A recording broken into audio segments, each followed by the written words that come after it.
नमस्कार साथियों। स्वागत है आपका फिर से मेरे YouTube चैनल द क्लासरूम में। आशा करता हूँ आप सभी अच्छे होंगे। तो आइए अगला टॉपिक करते हैं। अपना अगला टॉपिक है एक्सेलरेशन। एक्सेलरेशन क्या होता है? What is acceleration?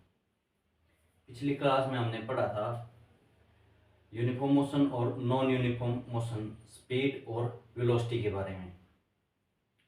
अब जब कोई ऑब्जेक्ट यूनिफॉर्म मोशन करता है या यूं कहीं ऑब्जेक्ट एक स्ट्रेट लाइन में विद कांस्टेंट स्पीड मूव कर रहा है, तो वहां उसकी वेलोसिटी कांस्टेंट होती है, या यूं कहें चेंज इन वेलोसिटी क्या है?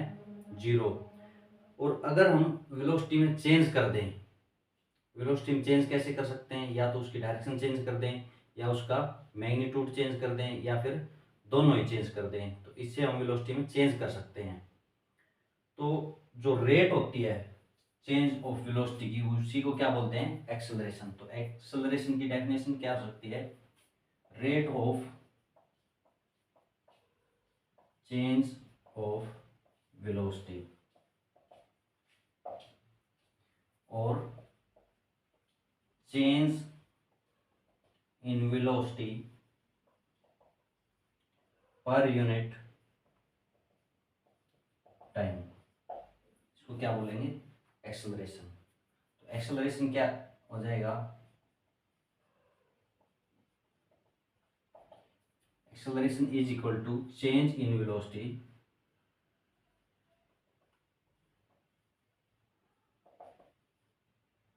Bye time.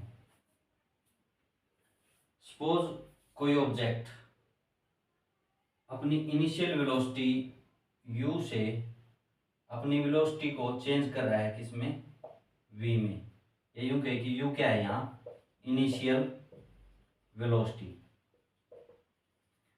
सपोज v क्या है यहाँ? Final velocity. तो इसमें चेंज क्या हो जाएगा? यहाँ लिखा ना चेंज इन वेलोसिटी, तो चेंज इन वेलोसिटी क्या कह सकते हैं हम? Final velocity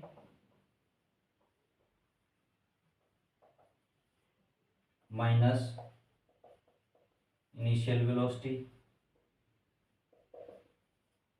by time. तो एक्सेलरेशन को a से रिप्रेजेंट करते हैं। a क्या हो जाएगा? फाइनल वेलोसिटी क्या है हमारी? v। इनिशियल वेलोसिटी क्या है? u by t। तो एक्सेलरेशन का फॉर्मूला क्या हो जाएगा? v minus you by T. अब बात आती है इसकी यूनिट की। यूनिट क्या हो जाएगी इसकी? देखो ऊपर क्या है? चेंज इन वेलोसिटी बाई, नीचे है टाइम। वेलोसिटी की यूनिट क्या होती है? Metre per second. तो यहाँ क्या आ जाएगा? Metre per second by time की फिर से क्या होगी? सेकंड। ये एस नीचे आ जाएगा, m बाई एस पावर 2। और इसको बोल सकते हैं मीटर पर सेकंड स्क्वायर।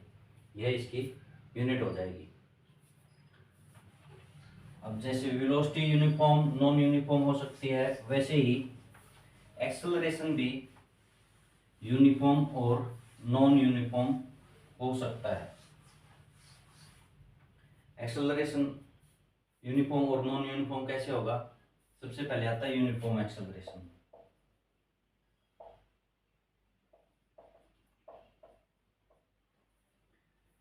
अगर rate of change of velocity equal है in equal time interval, then we can say that it is accelerating with a uniform rate, या इसको कह सकते हैं यूनिफॉर्म एक्सेलरेशन। अगर change in velocity equal time interval में equal है, तो वह एक्सेलरेशन क्या होगा? यूनिफॉर्म। इसके अपोजिट अगर वेलोसिटी जो है अलग अलग रेट से चेंज हो रही है इन इक्वल टाइम इंटरवल, तब उसको क्या कह सकते हैं हम? Non uniform acceleration. एग्जाम्पल देख लेते हैं यूनिफॉर्म एक्सेलरेशन का। एग्जाम्पल जैसे कोई ऑब्जेक्ट फ्रीली फॉल कर रहा हो, अगर इसको मैं यहाँ से छोड़ देता हूँ नीचे, तो इसकी वेलोसिटी जो है लगातार चेंज होती रहेगी, इक्वली चेंज होती रहेगी, इक्वल टाइम इंटरवल में इक्वल चेंज होगा वेलोसिटी में। क्यों? जैसे जैसे ये ऑब्जेक्ट अर्थ के नज़दीक जाएगा, इसमें जो अर्थ के उसके बीच में ग्रेविटेशनल फोर्स है वो इंक्रीज होता रहेगा और इसकी स्पीड, इसकी जो वेलोसिटी है वो चेंज होती रहेगी। इसी तरह अगर नॉन यूनिफॉर्म एक्सेलरेशन का एग्जांपल देखें, अगर कोई गाड़ी अपनी स्पीड को बढ़ा रही है लगातार, सपोज वो एक स्ट्रेट लाइन में मूव कर रहा है और इसकी इनिशियल वेलोसिटी से यह अपनी वेलोसिटी को चेंज कर रहा है इसमें v में विद इक्वल टाइम इंटरवल, तो उसको क्या कह सकते हैं हम? Non uniform acceleration. अभी जो हमने फॉर्मूला लिखा है एक्सेलरेशन का, क्या होता है? v minus you by T.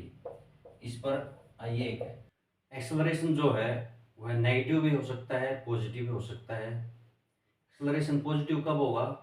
जब एक्सेलरेशन वेलोसिटी की डायरेक्शन में होगा, और नेगेटिव होगा जब वह वेलोसिटी के अपोजिट डायरेक्शन में होगा। या यूं कहें, अगर किसी ऑब्जेक्ट की initial velocity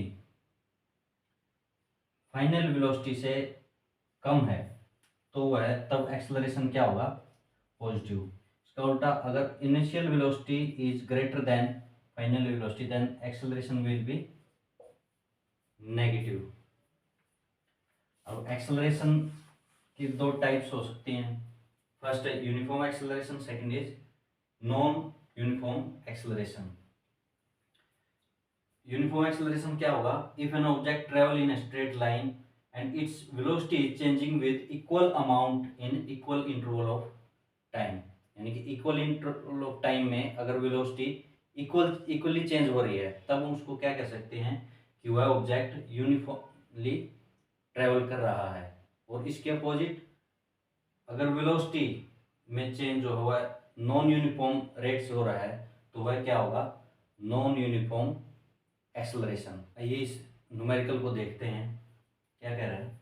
starting from a stationary position, Ram pedals his bicycle to attain a velocity of 6 metre per second in 30 second. Then he applies brakes such that the velocity of the bicycles come down to 4 meter per second in next 5 seconds. Calculate the acceleration of bicycle in both cases. ये कह रहा है, Ram cycle चलाना शुरू करता है और वह 3 सेकंड में उसकी वेलोसिटी कितनी हो जाती है? 6 मीटर पर सेकंड। कुछ देर बाद वह ब्रेक अप्लाई करता है तो उसकी वेलोसिटी कितनी हो जाती है? 4 मीटर पर सेकंड। किसमें? नेक्स्ट 5 सेकंड में। अब दोनों ही केसेस में हमें क्या फाइंड करना है? एक्सेलरेशन। यहाँ देखो, पहले केस में देखते हैं। पहले केस में इनिशियल वेलोसिटी क्या थी?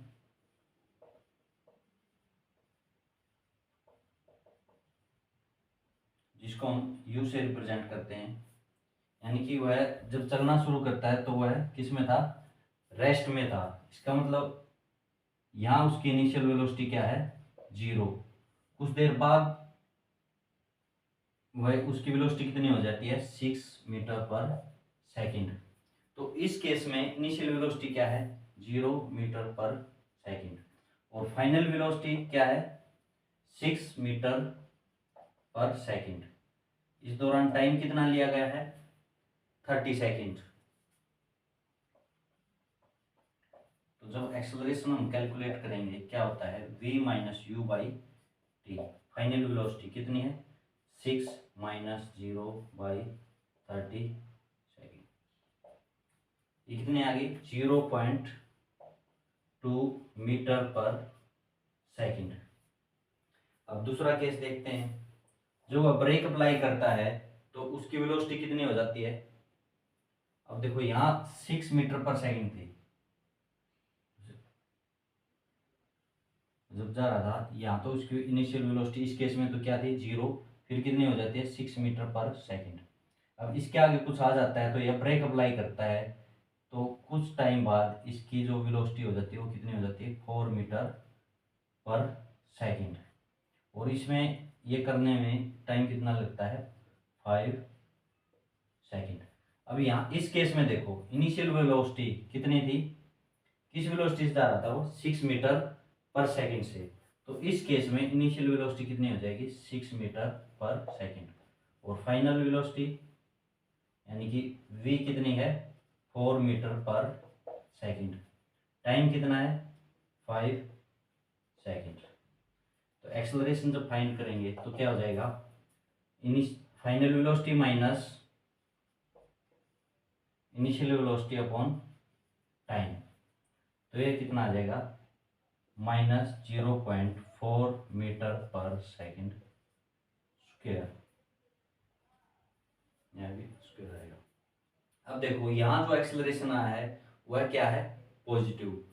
यहाँ जो एक्सेलरेशन आया है वह क्या है, नेगेटिव। यहाँ पॉजिटिव क्यों है, क्योंकि इनिशियल वेलोसिटी फाइनल वेलोसिटी से कम थी। यहाँ एक्सेलरेशन नेगेटिव इसलिए आया है क्योंकि यहाँ इनिशियल वेलोसिटी फाइनल वेलोसिटी से ज़्यादा थी। अब जो नेगेटिव एक्सेलरेशन होता है उसको